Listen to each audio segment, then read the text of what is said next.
오랜만에 같은 동료 기업인분들 이렇게 만나게 되니까 정말로 마음이 편합니다. 아까 식사하면서도 뭐 여러 가지 화제들에 대해서 공감하는 부분들이 참 많아서 저한테는 최근 들어서 제일 마음 편한 그런 모임 아니지 싶습니다. 저보고 40분 정도 이야기를 해달라는 부탁을 받았습니다. 그래서 제가 크게 한 4가지 정도 시간이 허락하면 4가지, 시간이 허락하지 않으면 3가지만 이렇게 말씀드리려고 하는데요. 우선은 첫 번째는 코로나 시대니까 제가 지난 2년 동안 봤던 일 중에 가장 저한테 인상 깊었던 사건, mRNA 백신 개발에 관련된 스토리를 말씀을 드리려고 합니다. 거기서 얻는 교훈이 굉장히 많거든요. 그다음 또 두 번째로는 4차 산업혁명 시대가 사실은 융합혁명이라고 분류할 수가 있는데요. 융합에 대해서 사실 좀 관련이 있습니다. 그 mRNA 백신이요. 그래서 거기에 대한 이야기. 그다음 또 세 번째로는 그러면 정부에서는 제대로 경제를 발전시키고 중견기업을 대기업으로 성장시킬 수 있는 그런 제도들을 어떤 식으로 만들 것인가, 거기에 대한 3대 키워드에 대해서 말씀을 드리고, 만약에 시간이 된다면 이제 미래 정부의 리더십은 어떤 방식이 되어야 하는가, 그렇게 4가지 정도 제가 말씀을 드리고자 합니다. 우선 첫 번째가 그렇군요. 이게 제가 보면 안 되는 거네요. 보여야 되는 거네요. 이제 코로나 바이러스 때문에, 코로나19 때문에 굉장히 많은 분들이 고통을 받고 계시지 않습니까? 근데 이제 문제는 이겁니다. 앞으로 3년에서 5년마다 새로운 것들이 이제 찾아올 겁니다. 그 근거는 뭐냐? 지금 사람과 아직 접촉하지 않은 바이러스가 얼마나 되는지 혹시 아십니까? 그게 1.6 밀리언, 160만 종의 바이러스가 아직 사람과 만나지 못했습니다. 그것들이 하나하나가 사실 코로나19처럼 새로운 넥스트 팬데믹을 가져올 수 있는 거죠. 그래서 그걸 이제 추정치입니다만, 이제 과학자들이 이제 그 일을 미리 좀 막으려고 탐험대를 조직을 했습니다. 그래서 오지를 가서 야생동물을 잡아서 거기에서 새로운 바이러스를 채취를 해서 연구를 했습니다. 그래서 지금까지 3,000종 정도를 연구를 했거든요. 그래서 이제 드디어 159만 7천 종이 나왔습니다. 그러니 아마도 앞으로 이건 아마 여기 계신 분들이 살아 계시는 동안에는 3년에서 5년 주기로 새로운 팬데믹들이 찾아오겠죠. 그래서 어떤 경우는 사스처럼 우리나라에 거의 영향이 굉장히 최소화되는 경우도 있을 수 있겠고, 메르스처럼 감염력은 낮은데 치명률이 높을 수도 있겠고, 코로나19처럼 치명률은 상대적으로 그렇게 높지는 않지만 감염력이 엄청나게 높은 이런 것들이 계속적으로 반복이 될 겁니다, 아마. 그리고 왜 3년 내지 5년이라고 하느냐? 지금까지 이제 대통령들을 보면은 압니다. 그러니까 제일 처음에 이제 노무현 대통령 때 사스가 발견이 됐거든요. 바로 그 다음 대통령인 이명박 대통령 때 신종플루가 발견이 됐거든요. 바로 그 다음 대통령인 박근혜 대통령 때 메르스가 나왔습니다. 바로 그 다음 대통령인 문재인 대통령 때 코로나19가 나왔습니다. 그러면 이번 윤석열 대통령 임기 중에 또 새로운 것이 나올 가능성이 굉장히 높은 거죠. 코로나19 이외에도 지금 그런 상황이다, 이렇게 말씀드립니다. 근데 이제 여기에 대해서 결국은 근본적으로는 막으려면, 예방하려면 백신이 필요한데, 지금까지 백신은 아시다시피 살아있는 바이러스를 죽이거나 약화시켜서 사람 몸에다가 맞추는 거죠. 그래서 항체를 만드는 그런 방식이었습니다. 근데 사람들이 이 mRNA 백신을 개발을 하게 됐습니다. 파이저나 모더나나. 근데 그 이야기가 주는 교훈이 시사점이 굉장히 크죠. 어떤 스토리냐면 이렇습니다. 아마 바이오테크놀로지 쪽 하시는 분들은 다 아시겠습니다만 mRNA라는 것이 실험실에서 만들기가 그렇게 어렵지가 않습니다. 아주 옛날 시절부터 쉽게 만들 수가 있었거든요. 근데 문제는 뭐냐면 이게 워낙 언스테이블해서 만들어 놓으면 부서지고 만들어 놓으면 부서지니까 이걸 실용적으로 쓸 수가 없었던 겁니다. 그래서 그냥 이렇게 버려뒀었어요. 근데 이거를 어느 날 반도체 하시는 분들 또는 나노테크놀로지 하시는 분들이 이걸 본 겁니다. 그러고 나서 생각했어요.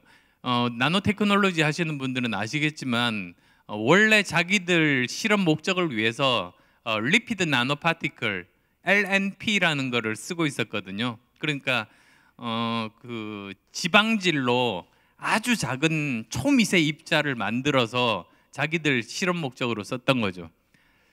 그분들이 이제 생각했습니다. 저게 mRNA가 저렇게 언스테이블하면 저거를 자기들이 쓰는 리피드 나노파티클로 둘러 씌우면 그럼 파괴 안 되고 안전하게 쓸 수 있을 것 같다는 착상을 하게 됐습니다. 그래서 나온 게 파이저 백신, 모더나 백신입니다.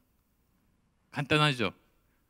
근데 이게 사실은 굉장한 큰 의미를 가지는데요. 그 설명을 좀 드리려고 해요. 그게 일단은 융합의 상징입니다. 바이오테크놀로지와 나노테크놀로지 전혀 상관없었던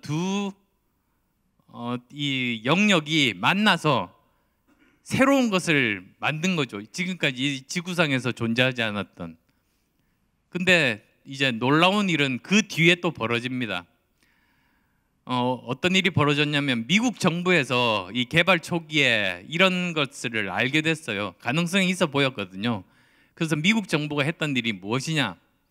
미리 이 개발 과정 중에서 걸림돌이 될 만한 규제나 법규가 있는지를 조사를 해서 미리 전부 없애버린 겁니다. 고속도로를 닦아놔준 거예요. 정부에서. 우리나라 정부하고 반대인 것 같은데. 그리고 실패해도 좋으니까 연구비를 이렇게 한 5조씩 한 회사에다가 대줬어요. 5조 이렇게. 그래서 보통 5년에서 10년 정도 걸리던 백신이 1년도 안 돼서 나오게 된 게 이제 파이저 모더나입니다. 여기서 우리가 교훈을 이 스토리에서 얻을 수 있는 것은 두 가지인 것 같아요. 첫 번째는 자유로운 융합 연구가 가능한 그런 나라. 두 번째는 정부나 정치가 기술의 흐름에 대한 이해를 가지고 있는 그런 나라. 이 두 가지가 있는 나라는 앞으로 흥할 것이고 이 두 가지를 제대로 잘 못하는 나라는 추락할 것이다. 이제 그걸 알 수가 있는 겁니다. 이게 이제 미래에 어떤 식으로 세계가 발전할 것인지를 알려주는 굉장히 중요한 이야기라고 생각해요.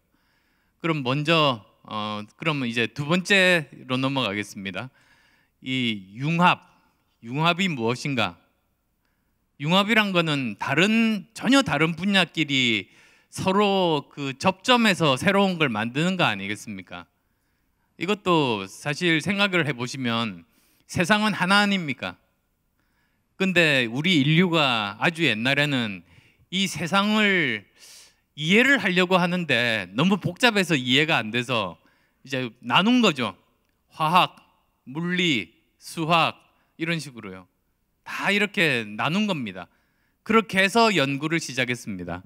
그래서 그러다 보니까 이제 각 분야가 발전을 거듭해서 웬만한 그 성과들은 이제 거의 다 우리가 만들었던 것 같아요. 영어 표현으로 low hanging fruit라고 하지 않습니까? 우리가 따기 쉬운 과일들은 이제 전부 다 따먹었습니다. 이제 각 분야마다 남은 거는 아주 많은 리소스가 필요하거나 아주 복잡한 난제를 통과를 해야만이 새로운 걸 만들 수 있는 그런 것들만 지금 남아 있고요. 그래서 이제는 새로운 것들은 이 사람이 인위적으로 나눈 경계, 물리와 화학, 화학과 수학 이런 사이에서 경계에서 새로운 것이 만들어진다. 이제 이런 시대에 접어들었습니다. 그게 바로 4차 산업혁명 시대의 핵심 아닙니까?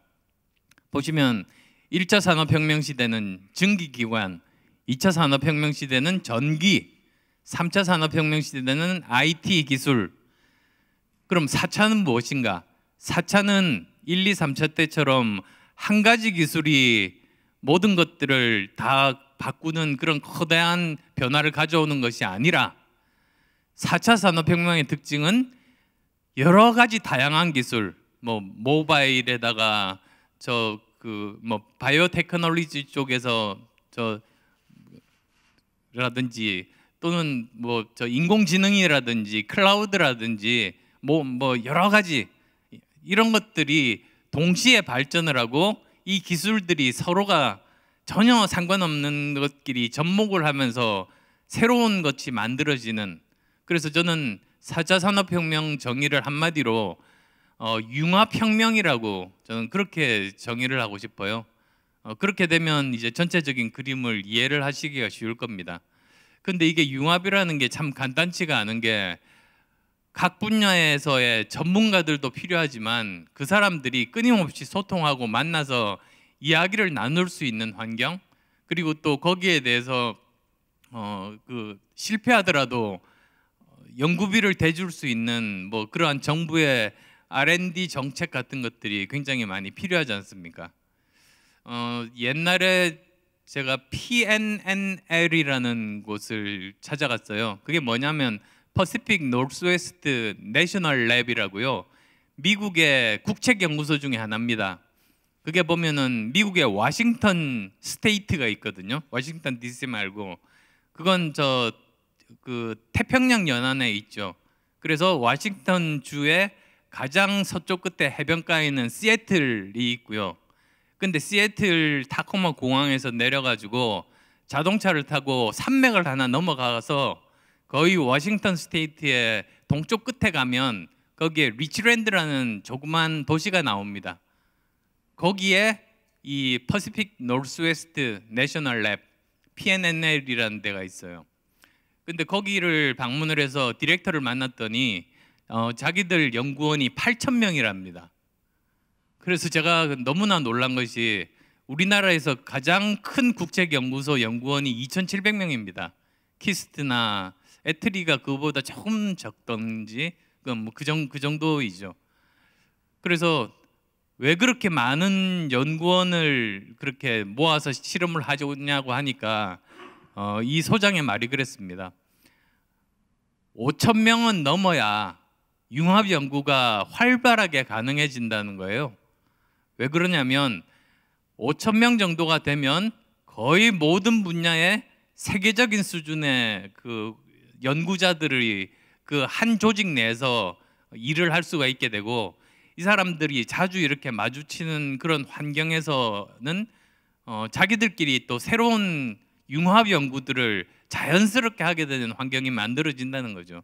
사람이 인터넷이 아무리 발달을 해도 직접 이렇게 얼굴 만나고 아는 사람 만나서 이야기를 하다 보면 또 새로운 아이디어도 떠오르고 그러지 않습니까? 그래서 이런 것들이 앞으로 굉장히 필요하지 않을까, 그런 생각들을 거기 가서는 해봤습니다. 그래서 어쨌든 이 융합 연구를 어떻게 활성화시킬 것인가, 그게 국가적인 저는 과제가 될 것이다. 이런 교훈을 그 mRNA 백신 개발 스토리를 보면서 나름대로 느끼게 됐었죠. 두 번째 교훈은 그 정부가 이 기술의 흐름, 과학 기술의 흐름에 대한 이해를 해야지 미리 알아서 불필요한 규제들을 미리 없애지 않습니까? 그래서 저는 만약에 그 정부가 사실은 정부나 정치에서 과학 기술에 대해서 이야기를 해서 이해하는 사람이 그렇게 많지가 않은 게 굉장히 불행합니다. 사실은 국가 발전을 위해서. 그리고 또 경제에 대해서도 잘 모르는 사람이 예상외로 굉장히 많거든요. 그래서 이런 것들이 바뀌어야 우리가 이 위기를 극복할 수 있는데, 어쨌든 이 정부에서 만약에 그렇게 과학기술의 트렌드에 대해서 제대로 이해를 한다고 치고 해야 되는 일은 무엇인가? 저는 가장 중요한 키워드는 세 가지라고 봅니다. 첫 번째가 자유, 두 번째가 공정, 세 번째가 사회적 안전망입니다. 하나씩 한번 설명을 드려볼게요. 자유, 우선은 우리나라 이 전체적인 산업 구조를 한번 진단을 해볼 필요가 있습니다. 도대체 우리나라 산업 구조에서 뭐가 문제인지, 왜 이렇게 중소기업이 중견기업이 되기가 힘들고 중견기업이 대기업이 되기가 힘든가? 왜 그런가?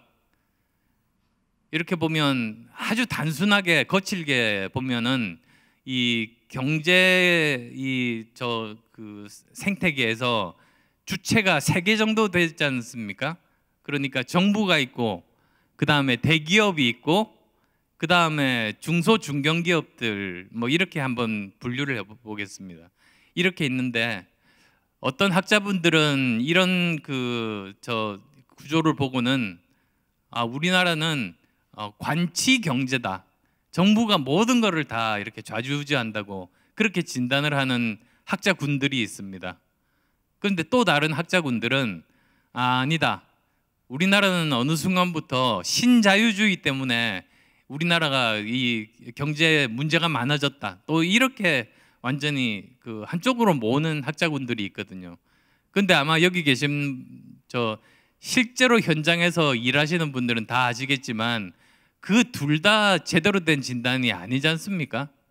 사실 이렇게 보면 정부와 대기업 간의 관계는 관치 경제의 관계 아닙니까?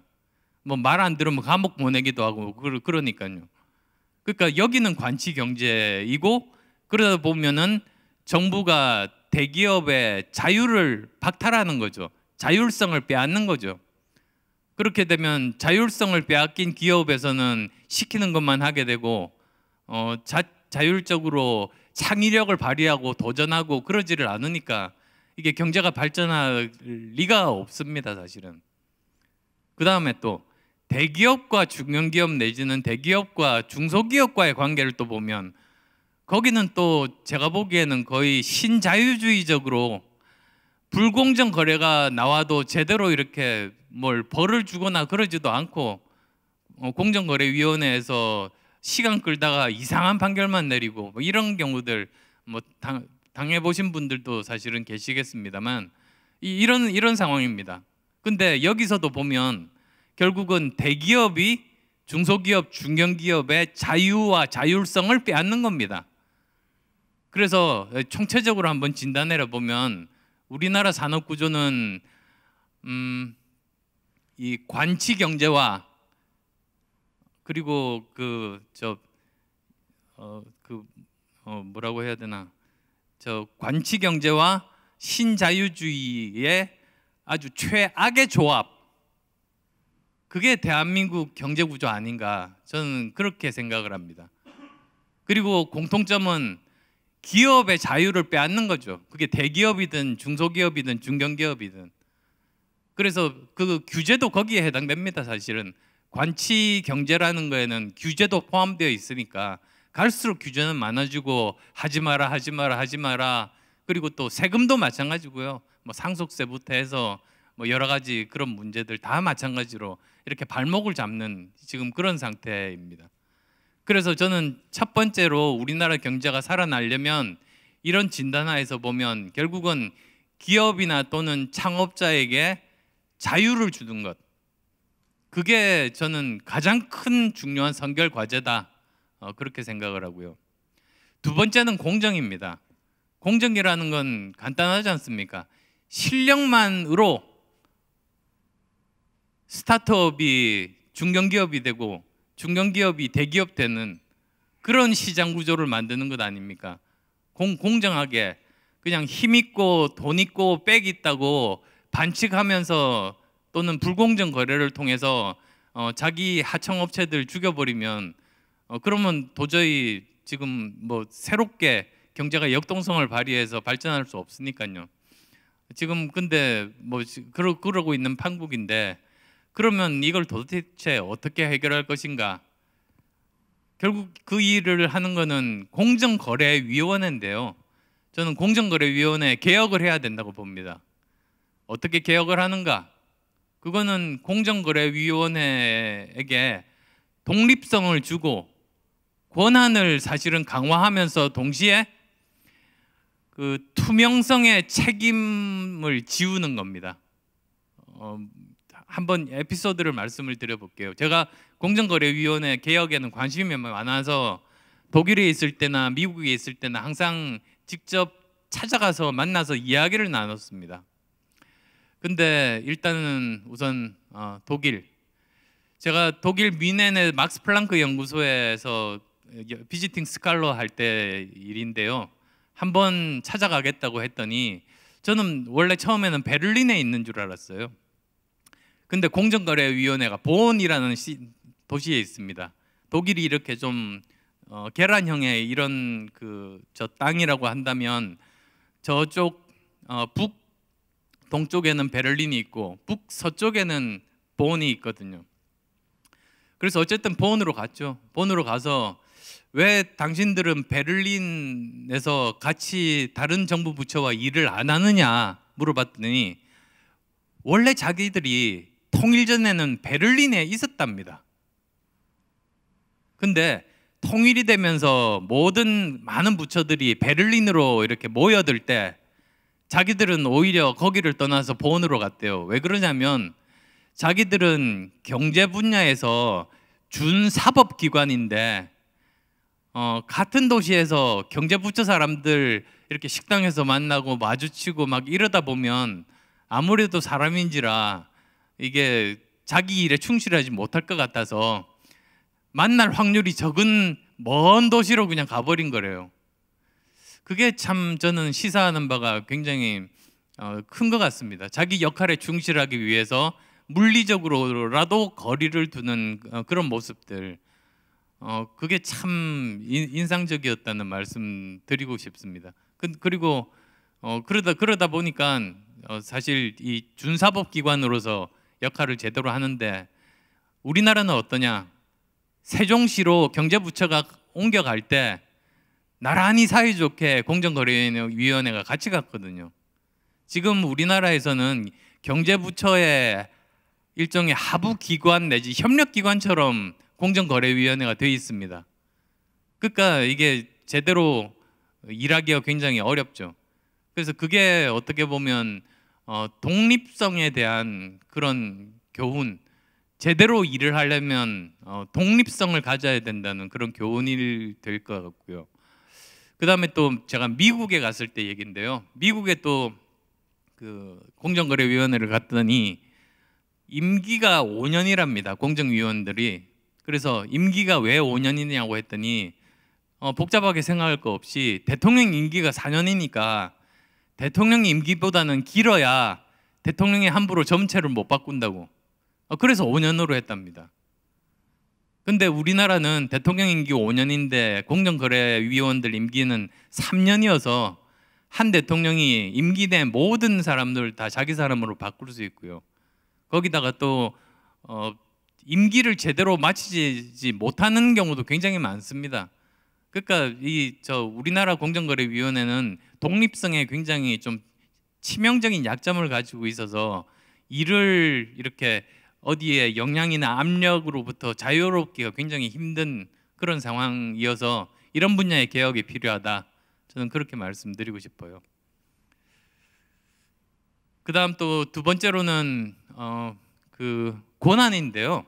사실 그 벨 이야기 아실 겁니다. 그러니까 옛날에 그 미국 전역을 벨이라는 회사 하나가 모두 다 한 회사가 다 전화 서비스를 했었죠. 그러다 보니까 뭐 자기들 기술 개발에도 무관심하고 고객들 전화와도 안 받고 맨날 그랬답니다. 그래서 공정거래위원회가 했던 일이 이 배를 5개로 쪼갰습니다. 지역별로. 그래서 이제는 서로 다른 회사가 되니까 이제 경쟁이 시작이 됐습니다. 그게 지금의 인터넷 강국, 텔레커뮤니케이션 강국의 그 미국을 만든 굉장히 큰 동력이거든요. 그러니까 공정거래위원회가 기업이 독과점 상태가 되면은 기업 분할권을 가져요. 근데 우리나라는 그 기업 분할권이 없습니다. 그래서 오히려 저는 이제 그 뭐 칼은 휘두를 때보다 칼집에 있을 때가 더 무서운 것처럼 이걸 꼭 쓰자는 건 아니고 그 정도의 권한까지도 줘야지 그게 그 독과점 또는 대기업의 횡포들을 방지하는 효과가 있을 수 있다. 저는 그런 입장이고요. 근데 그렇게 혜택만 주느냐? 그건 아닙니다. 세 번째로는 투명성 강화입니다. 보시면은 혹시 뭐 저 제소하고 뭐 그런 분들 계실지는 몰라도 결국은 한참 기다렸다가 나오는 게 결과만 나오거든요. 이해할 수 없는 결과. 뭐 저 대기업에 이거는 뭐 별로 저 잘못한 점을 못 찾겠다. 그러고 끝나버리고 그러면 이제 대기업이 복수하면서 거래를 다 끊어버려서 중소기업은 그냥 그 파산해버리고 이런 경우들이 있는데 저는 그 밀실에서 이루어지는 그 대화 회의록 그거를 전문 공개를 해야 된다고 봅니다. 그렇게 해야지 어떤 중요한 사안을 판결을 할 때 그 회의록을 요약해서 그냥 발표하지 말고 전문 그대로 누가 어떤 이야기를 했는지 그대로 공개를 하면 그것 자체가 그렇게 투명성을 강화하는 것이 이 공정성을 담보하는 그런 효과가 있을 수 있다. 그런 생각을 하고 있습니다. 그래서 이런 식으로 공정거래위원회가 바뀐다면 아마 이 공정한 경쟁이 가능한 시장 이런 것들을 만드는데 그래도 지금보다 훨씬 더 낫겠죠. 한 걸음 더 나갈 수 있다. 이런 생각들을 하게 됩니다. 그다음 세 번째가 아까 제가 말씀드린 게 정부가 해야 될 일이 해야 될 일에 그러니까 제도를 바꿀 때 이제 키워드가 중요하거든요. 그 첫 번째가 기업과 기업인들에게 자유와 자율성을 주는 것. 그 다음에 두 번째가 공정한 경쟁이 가능한 시장을 만드는 것. 그 다음 세 번째가 사회적 안전망입니다. 그러니까 한 번 실패한 사람도 도덕적으로 문제가 없고 정말로 열심히 최선을 다했지만 실패할 수 있는데 그 사람을 그냥 신용불량자로 만들어버리는 게 아니라 오히려 다시 재개할 수 있는 기회를 주는 거죠. 사실 좋은 모델이 실리콘밸리 아니겠습니까? 실리콘밸리가 이 한국에서 언론에서 가서 취재를 할 때 보면 실리콘밸리는 성공의 요람이라는 표현을 옛날에 썼습니다. 그래서 제가 그걸 보고 이거 저 제대로 잘 못 본 거다. 오히려 실리콘밸리는 실패의 요람이다. 저는 그렇게 지적을 한 적이 있습니다. 무슨 뜻이냐면 사실 보면 구글이나 애플이나 마이크로소프트나 성공하는 기업들은 다 다른 방식으로 성공합니다. 그래서 경영학 책에서 보면 성공하는 기업들 공통점만 다 따서 이렇게 저 책을 내는데 그거 따라해봤자 성공 못합니다. 그게 저 다 다르거든요. 환경이 다 다른데 이걸 일반화할 수는 없는 노릇이어서요. 그래서 그게 아니라 오히려 실리콘밸리의 장점은 실패의 요람, 즉 한 번 실패한 사람도 성실 실패면 다시 재개할 수 있는 기회를 주고 사실 그런 사람들이 벤처 캐피탈로부터 투자를 더 받습니다. 그리고 그렇게 되다 보면은 만약에 또 두 번째 실패합니다. 그래도 또 그 사람이 아무런 문제가 없이 또 새로운 사업을 하려고 하면 더 투자를 받을 확률이 높아집니다. 왜냐하면 벤처 캐피탈이 아는 거죠. 이 사람은 앞에 했던 두 번의 같은 실수를 반복하지 않을 것을 알기 때문에 성공 확률이 높아지는 겁니다. 그래서 만약에 세 번째 성공했다. 그렇게 되면 두 번 손해를 갚고도 남음이 있을 만큼 그 사회적으로 새로운 부가가치를 창출하는 거죠. 그건 사회 전체적으로 봐도 이익 아닙니까? 그리고 또 다른 표현으로 하자면 이건 개인의 실패 경험을 사회적인 자산화하는 그런 길이기도 합니다. 사실 실패라는 것도 거기서 배우는 게 얼마나 많습니까? 경험 안 해보면 모르는 건데 그만큼 그건 사실 소중한 자산으로 여기고 거기에 대해서도 한 번 더 재기할 수 있는 발판을 마련해 주는 게 그게 또 국가에서 제도적으로 또는 미국 실리콘밸리 같으면 국가가 개입 안 하더라도 문화적으로도 이제 할 수 있었던 뭐 그런 일인 것 같습니다. 그래서 그런 세 가지 정도 그런 키워드를 가지고 이제 제대로 여러 가지 거기에 맞는 제도를 만드는 것이 지금 정부가 해야 되는 일입니다. 근데 생각을 해보시면 이 세 가지 자유, 공정, 그리고 또 사회적 안전망 이 중에서 자유는 정부가 손을 떼는 겁니다. 공정과 사회적인 안전망은 정부가 개입하고 투자를 하는 겁니다.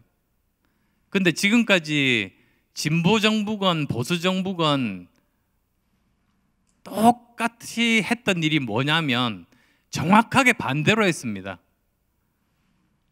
손을 떼는 게 아니라 간섭해서 자유를 빼앗고 그 다음에 정작 정부가 해야 될 공정한 시장을 만들거나 또는 사회적인 안전망을 만드는 일은 안 했습니다. 그러고도 여기까지 이렇게 발전하는 건 다 사실은 기업인들의 공인 거죠. 정부는 오히려 저는 방해하는 쪽에 썼던 것 같아요. 사실 솔직하게 말씀드리면. 그래서 지금부터라도 저는 가장 중요한 게 이 세 가지 키워드에 있어서 정부의 역할을 새롭게 규정해야 된다. 그래서 지금까지 자꾸 손을 대서 자유를 빼앗던 것들을 오히려 손을 떼서 자유를 주고 그 다음에 정작 해야 될 일들이었던 공정한 시장을 만들고 사회적인 안전망을 만드는 일에 지금부터라도 이제 열심히 일을 하고 거기가 정부가 해야 되는 일이거든요. 엉뚱한 일을 완전 반대로 하고 있었던 거죠. 그래서 그렇게 말씀을 드리고 싶습니다. 그래서 하나 뭐 정부 리더십에 대한 거는 혹시 질문이 나오면 그때 말씀드리기로 하고요. 뭐 제가 말씀드릴 주요한 내용은 세 가지 다 한 것 같으니까요. 이 정도로 마치겠습니다. 고맙습니다. 네, 의원님 감사합니다. 짧은 시간에 실질적인 정책 실현에 대한 촘촘한 생각을 들려주셔서 감사합니다. 그럼 지금부터 저희 10분 정도 강연 내용과 관련하여 의원님께 질의응답하는 시간을 갖도록 하겠습니다. 질의하실 분들 손 들어주시면 저희가 마이크를 전달 드리도록 하겠습니다.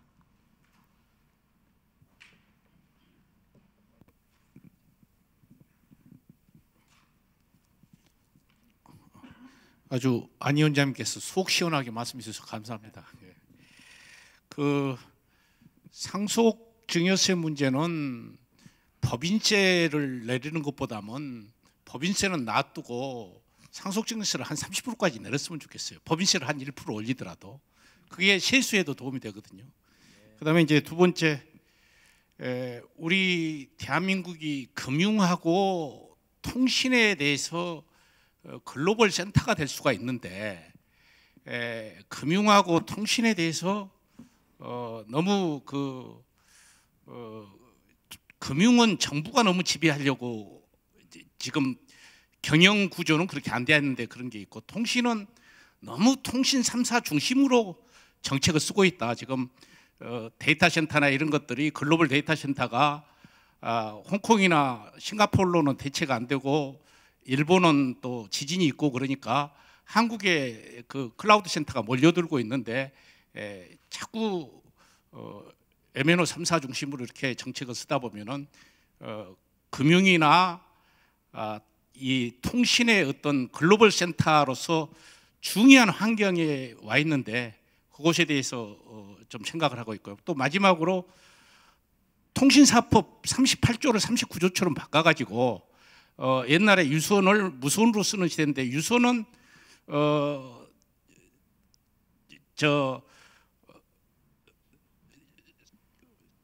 이랑의 통신 사업자는 저 상호 접속을 허용하게 되어 있고 그건 과기부 장관 고시에 의해서 하게 되는데 38조의 도매 제공은 의무 제공 사업자가 있고 의무 제공 사용 기간이 있고 또 저 회피 가능한 비용을 제하고 저 과학기술부 장관 고시하게 되는데 그걸 39조처럼 좀 심플하게 좀 해줬으면 좋겠다는 생각이고, 그다음에 마지막에 로컬 5G, 이음 5G에 대해서는 이게 전부 기술 표준이 3.7기가대, 3.5기가대의 주파수를 쓰는데 로컬 5G는 비밀 혜택을 주면서의 4.7기가를 주느냐, 제가 여러 번 얘기했는데 그게 통신 사업자들한테 이미 약속이 돼서 줄 수밖에 없다고 그러는데 제가 옛날에 국방부에서 쓰고 있는 걸 받아서 그걸 달라고 했는데 굳이 4.7기가를 둬 가지고 표준이 아니기 때문에 모든 비용이 단말기라든가 장비라든가 이런 게 그런 것이 있습니다. 그래서 잘 아시기 때문에 요거에 대해서 좀 말씀을 드리고 싶습니다.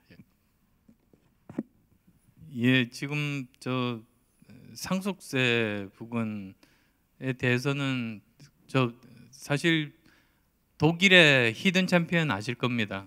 그 모델이 사실 그런 모델 아니겠습니까? 그래서 전 세계적으로 정말 그 3위 안에 드는 기술력을 가진 중견기업들이고 끊임없이 혁신을 하는 그런 기업들인데 그 저 가계 상속을 하게 되면 이 회사를 팔지 않는 한 뭐 상속세를 뭐 감면하든지 아니면 뭐 받지를 않든지, 그래서 실제로 그 매각을 해서 이익이 생겼을 때만 그 이익에 대해서 과세하는 그런 식으로 지금 하고 있는데 아마도 전 세계가 이제 글로벌라이제이션 되면서 우리나라만 꼭 갈라파고스 섬처럼 남들과 다르게 좀 이런 부분들에 대해서 하기는 어렵지 않을까, 저는 그렇게 생각합니다.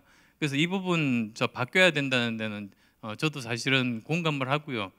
이익이 생겼을 때 뭘 세금을 내야지, 지금 연속적으로 계속 그 잘 돼가는 기업들, 경쟁력 있는 기업들 경영을 계속 이어서 더 잘하려고, 더 좋은 기업 만들려고 노력하는 거를 막아서야 되겠습니까? 그건 전 국민에게도 손해니까요.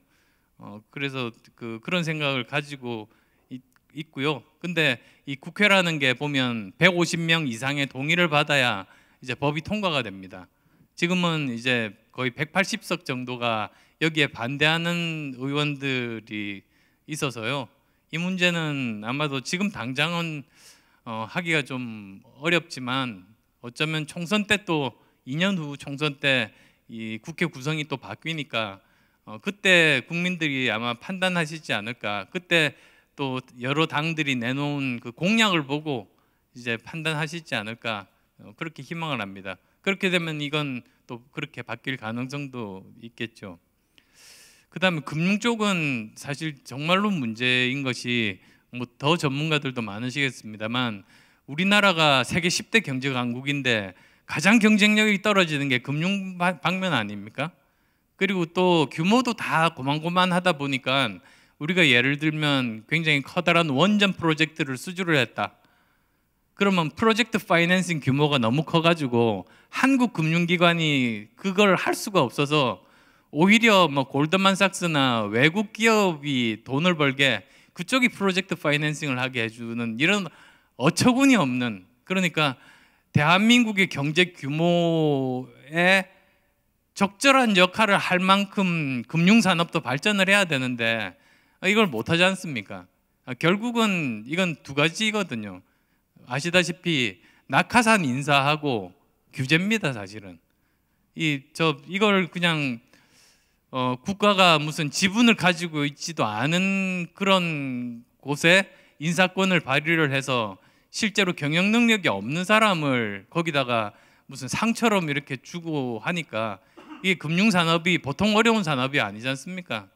뭐 아무나 가서 그냥 잘 되겠지 아마 이렇게 쉽게 생각하는 것 같은데 금융산업의 이 복잡성은 날로 발전하고 전문성이라는 게 사실 인재를 구하려고 그 CEO 서치 커미티 같은 데서 외국에서 보면 전 세계 인재를 대상으로 CEO 서치를 해가지고 뽑는 정도가 금융산업에서 그렇게 경쟁력을 키우는 길인데, 우리나라만 그냥 서로 정치권에서 아는 사람들 내려보내기식 이런 거를 바꾸지 않으면 저는 희망이 없다고 봅니다. 그래서 이 부분도 사실은 그렇게 글로벌 스탠다드 말만 많이 하고 실제로 행동은 뭐 로컬 스탠다드대로 하면 이거야말로 되겠습니까? 그래서 이것도 사실 바꿔야 되는 그런 부분인데, 이런 부분들은 또 국회도 국회지만 행정부에서도 권력을 잡은 그런 그 세력들도 이걸 더 이상 무슨 상 나눠주기 시기로 생각할 것이 아니라, 이게 대한민국의 미래를 위해서 먹고 살 수 있는 중요한 산업이고 이걸 키우지 않으면 대한민국의 미래가 없다, 이렇게 생각을 저는 해야 된다. 그게 제 믿음이고요. 통신 3사 위주의 정책을 바꾸기 위해서 사실 네 번째 통신사를 계속 모집을 하는데 계속 좀 실패하고 있지 않습니까? 예, 그래서 이게 사실 이론적으로만 보면 독과점을 해소를 시키는 방법을 찾으면 그만큼 그게 소비자에게도 이익이 돌아가고 또 그 회사들도 열심히 노력하기 때문에 세계적인 경쟁력을 확보하기 때문에 그게 좋은 건데, 우리나라는 여기에서 지금 벗어나지 못하고 있어서 이건 근본적으로 왜 그런지, 왜 네 번째 통신사를 만들려고 해도 계속 실패를 했었는지, 뭐 그런 건 사실 업계에서 다 거의 알고 있는 부분이라. 예. 예. 그리고 또 아까 법을 만들어 가지고 무선 사업을 하는 데 대해서 유효 정책을 써가지고 통신 3사가 가장 유효하다 해가지고 그쪽 중심으로 계속 정책을 써오기 때문에 그런 일이 생깁니다. 예. 그래서 이쪽도 사실 지금 이제 우리나라 정도로 굉장히 이제 커지고 이제 나중에 6G까지 염두에 두면 6G 정도가 되면 이제 제로 레이턴시로 모든 사물뿐만 아니라 사람까지도 다 연결이 되는 그런 세상이 될 텐데, 그렇게 되면 아마 이렇게 지금처럼 통신 3사 위주로 계속 가다 보면 옛날에 미국의 벨이라는 회사 하나가 미국 전체를 이렇게 독점하다가 결국 여러 가지 부작용이 난 것과 같은 게 나오지 않을까. 그래서 빨리 이 어떤 담합 구조를 깨는 게 저는 필요하다, 그렇게 말씀을 드리고 싶고요. 예, 지금 뭐 기술 표준 말씀하셨고, 예, 이런 부분들.5G도 사실은 그 통신 3사가 5G를 돈이 안 되니까 안 깔기 때문에 그걸 쓰도록 하기 위해서 독일이나 미국이나 이런 데서 있기 때문에 예. 예, 그걸 만들었는데 예. 그걸 주파수를 또 경제성이 없는 주파수를 줘가지고 예. 다음번에는 기회를 주시죠. 예. 예, 잘 알겠습니다.